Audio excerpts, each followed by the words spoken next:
voici à Osugi, préfecture de Kochi. C'est dans le sud du Japon. Donc ça, c'est le plus gros cèdre du Japon. Je vais vous expliquer en gros là pourquoi c'est coupé en deux. C'est le même arbre, mais qui est relié par les racines et il s'est séparé. Mais c'est vraiment le même arbre parce qu'ils sont reliés par les mêmes racines. Bon, on dirait qu'il y en a deux, mais il n'y en a pas deux. Il y en a juste un. Bel et bien juste un. Parce qu'on voit ici, là, dans le milieu, on voit bien que l'arbre est connecté et non séparé. Donc, c'est le même arbre qui se sépare en deux. Selon la légende, ils appellent ça l'arbre marié, vu que il est relié par les racines.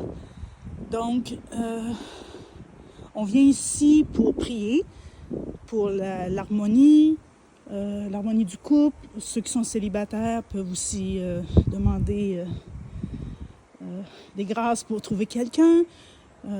Bref, c'est pour l'amour, les bonnes relations, les amitiés durables aussi. Hein. Bon, les amitiés, ça peut durer une vie aussi. Donc, tout ce qui est en rapport avec l'amour, l'amitié durable, apparemment, cet arbre-là, si on prie devant lui et qu'on lui demande sincèrement qu'est-ce qu'on veut, ben nos vœux s'exauceraient. Donc voilà, je conseille vraiment. Il faut être un peu en forme parce que c'est du trekking. Il faut marcher dans la forêt, on est dans les montagnes. Donc si vous aimez la nature, je vous conseille fortement de venir ici. C'est merveilleux. C'est très gros. C'est très, très, très gros. Donc, petit conseil de Nini. Donc, Osugi, préfecture de Kochi, dans le sud du Japon. C'est l'île de Shikoku. Hein. Il y a plusieurs îles. C'est un archipel, le Japon. Donc voilà, je vous le conseille fortement. Donc, Osugi, le